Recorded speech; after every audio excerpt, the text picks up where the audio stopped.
Recently, I did a short video, or maybe a longer video, of cleaning up the trash, the recycling, the cardboard, the glass, the cans, the garbage, whatever. It took up this whole side of the garage, and then buried underneath it, I had two chairs that I got for free, a dresser, and a bunch of other stuff. So it did a video on that. You guys kind of hung out with me while I did that. But I wanted to show you what I ultimately did. This was yesterday, which was a Sunday. And so I took the time and I took everything out of here. And the chairs I repurposed and put them inside. That's where they were supposed to be initially, but I had to wait for the rooms to get together. And then the dresser was a dresser that I had when I was a kid. At my great aunt's, I took every drawer out. I cleaned out the dresser was empty, but I wiped down every drawer. I tightened every knob, and that's gonna live in the guest room here. So then I went ahead and I swept out everything here. I took all this outside, swept it all out, vacuumed, and said, what should I put over here? Well, and this is, I'll tell you about the cardboard in a minute. So we did the cans, which I don't take those to the dump. I actually take them and redeem them for whatever, a few cents per can. Paper, this is supposed to be plastic. And then this cardboard, I had some screens. The previous owner had screens in them for the sunroom. So I will put the screens in that are not in, and then a remainder will go in the basement. And then this cardboard was in great shape. So that has to next run to the dump. We'll take that and recycle it. And then garbage with a lid on it. So then I wanted to make the push mowers accessible so you don't have to pull out the car. So put the push mowers here. Took the hose was laying on the floor on the other side, hung that up there. And then I put a couple of long extension cords here, a few other there. I have like tons of cords. Most of them are at the other location. Weed whacker up there and out of the way. Gas can and salt, or like snow, ice melting salt in that container. Leaf blower. We're organized. We're clean and we're organized.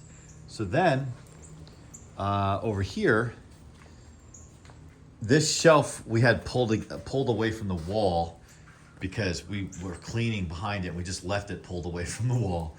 So pushed it back up against the wall. Eddie and I actually did that, and he this is kind of a temporary, what we have on the shelf, like the tools and stuff. Ideally that will go on a workbench at some point, but we just needed to get things off the floor, and we did. And then we have just a rake and a push broom. The riding lawnmower, we used the tractor, or I'm sorry, the cart for the back of the trailer for the back of the car. Got that. Eddie helped with that over the weekend. We already use it here to mow the lawn. It'll go back and forth between both locations. Did find a couple items that were in the corner. This is a unopened, the box is kind of disintegrating, like closet shelving system. That's gonna go in Marketplace. Behind it is a broom where you connect a hose to, never opened. That's gonna go in Marketplace. I got my Kmart Schwinn from 2000, when did I get this? 2008. It still lives. It was in the other location. Yes, I have duct tape because the seat's ripping. But every year I talk about getting a new bike. While I'm an active guy, very active guy, for me, I was never into like hardcore mountain biking or road biking. I'm more of a hey, let's ride bikes around the block type of guy, you know? So this bike kind of serves a purpose for that. So then we got the gas generator, because the other location has a battery backup that's connected to the solar. So since that was installed a number of years ago, this really doesn't get used. So this house has solar, no battery backup. So we'll keep this here. And then the shelf here, kind of a mess. We didn't get it all done because we know that when you move into a place like this or a space like this, things are kind of a work in progress. We're gonna probably put a workbench here. We have 2 at the other location, so I'm gonna put one of them here. So there's one there. And then what I'm also gonna do is my car cleaning products, I'm going to put in these kitchen cabinets that apparently when this kitchen was done a few years back, they did a smart move and repurposed the old cabinets in here, which I like. So I think I'll put the car cleaning products in there. Right now they're all empty.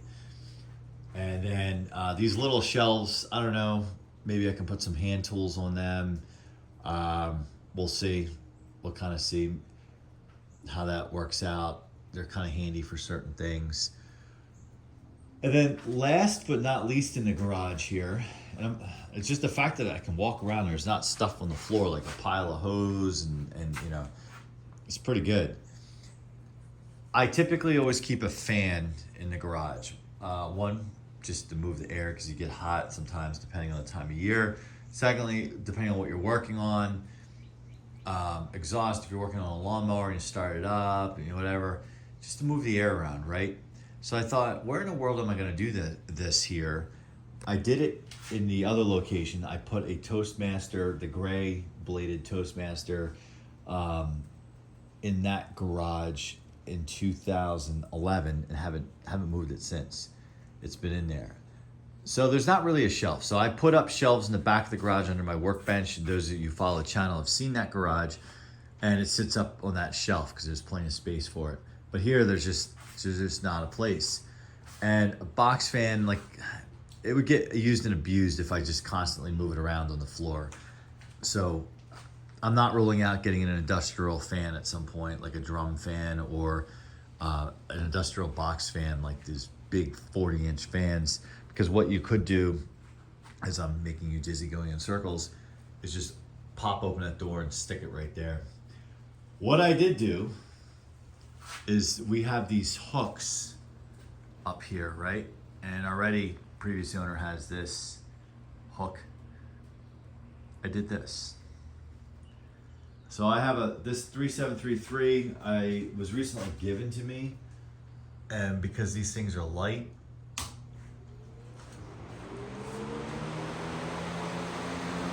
and it actually does a pretty good job. I had it on much of yesterday, and it was warm and muggy yesterday.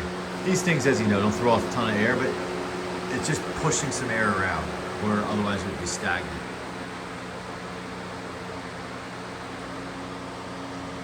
Ultimately, I don't know if that's going to be its final spot, but it works out pretty good. And then I just use a power strip, kill it.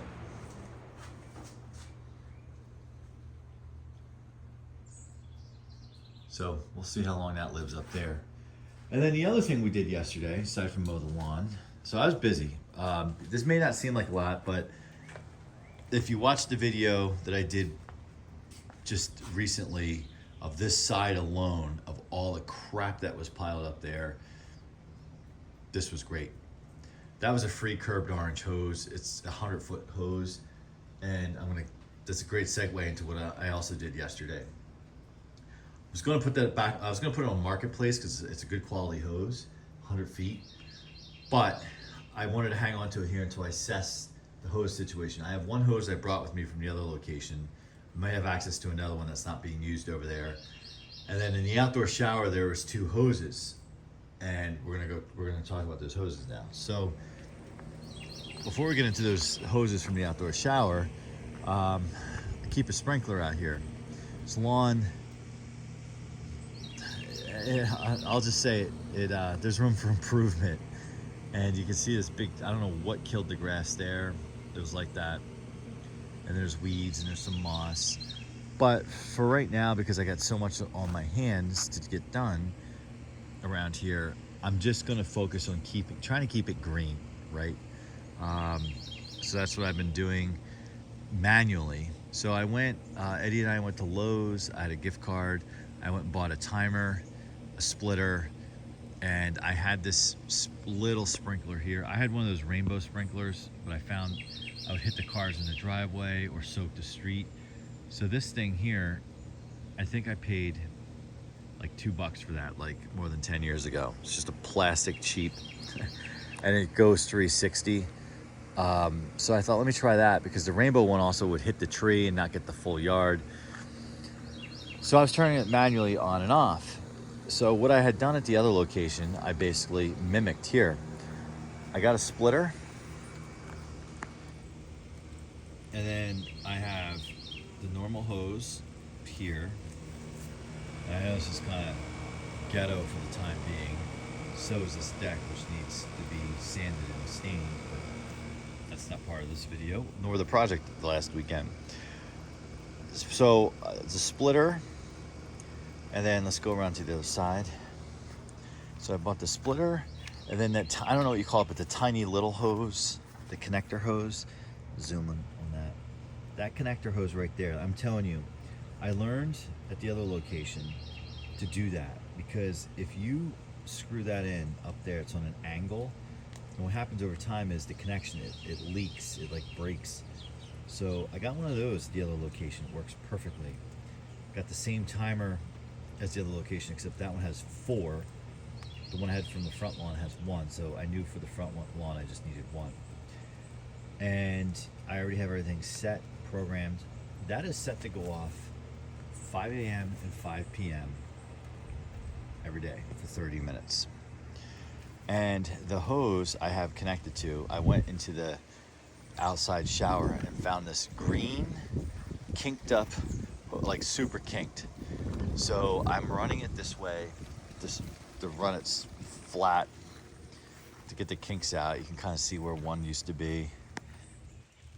It's getting better. It was totally bent in half. This is a cheap hose, but for sprinkling purposes, who cares? And it was free because it was back there. So I have it out here, and I figured this would look better than the orange one that I have, even though it's a nicer hose. And then we can just have it stretched out to go to our friend little sprinkler here.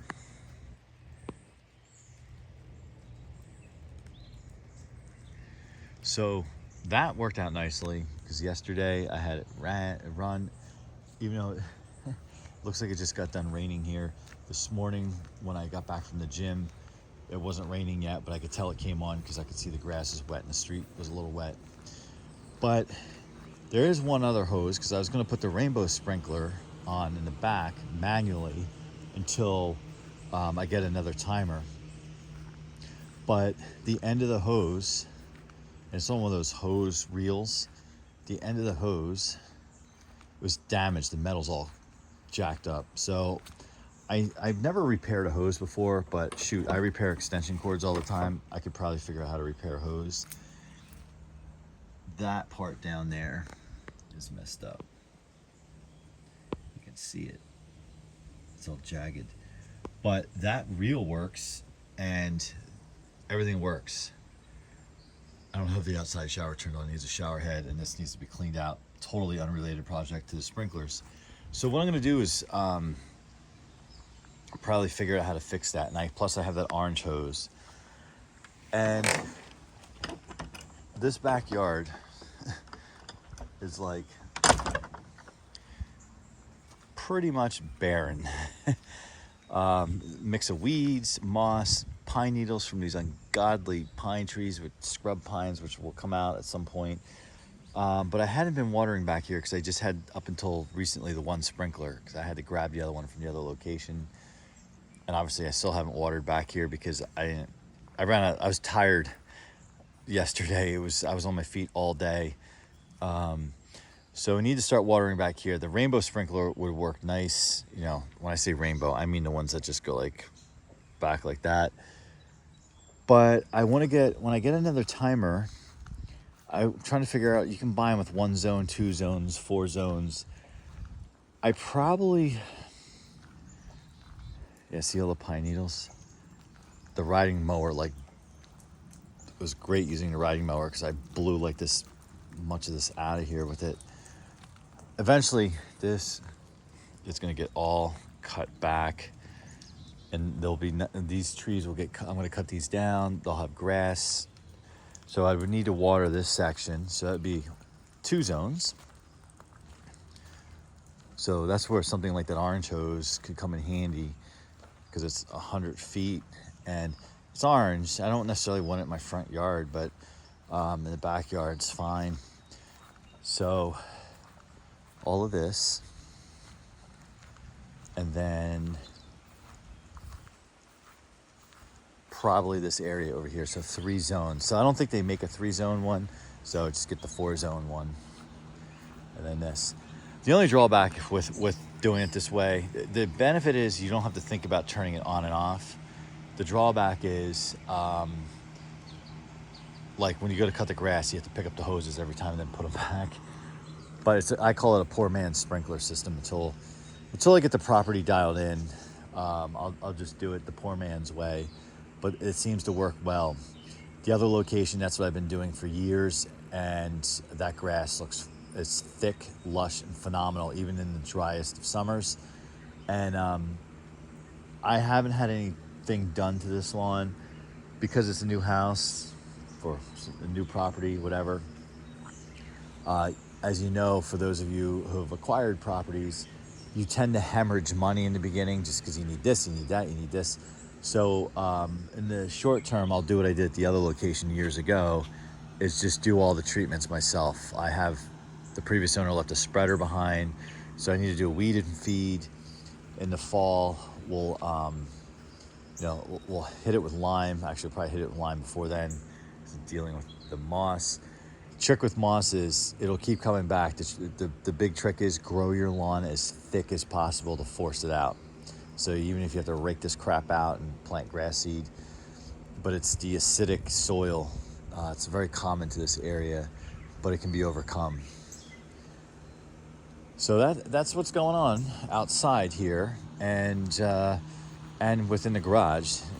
The garage is always one of my favorite rooms of any house. So we're getting that closer. I just need my workbench so we can organize the tools a little bit better and the shelves, but we'll be good.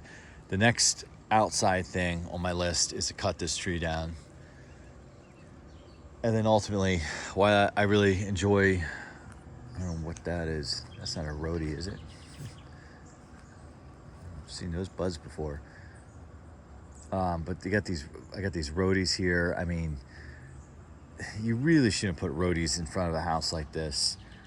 So this all needs to be torn out, and it's probably going to be a 2026 project. I'll do the more manageable things, like I will rip all this out, but I'll probably hire someone to do this, because you gotta on roadies, you gotta get to the roots, because otherwise they just keep. What's cool about them is they're hardy. They just keep growing back and growing back. But what's bad about them is they keep growing back and growing back. But things like this is all encroaching on the yard. I'm gonna cut all of that way back, and then trim that trees over there, cut that back. I don't like the green stuff around the base of the trees. That's coming out. That thing there's coming out. That green bush, that's gonna come out. It's a possibility it hangs on until next spring, because it might be fun for Christmas lights. And then I'm getting an estimate on these 2 pine trees. The amount of needles and crap that drops. The gutter on the other side over there, the garage, is totally clogged. You might have saw it on camera. Luckily, it doesn't overflow into anything, but I'm gonna have Eddie do that, because you just need a step ladder, short ladder. All right, so those are the updates again, and thanks for watching. Thanks for following us here as we dial in this property. And I think the proudest thing of the whole day yesterday was the Lasko 3733 up in the sky. So we will crank them up.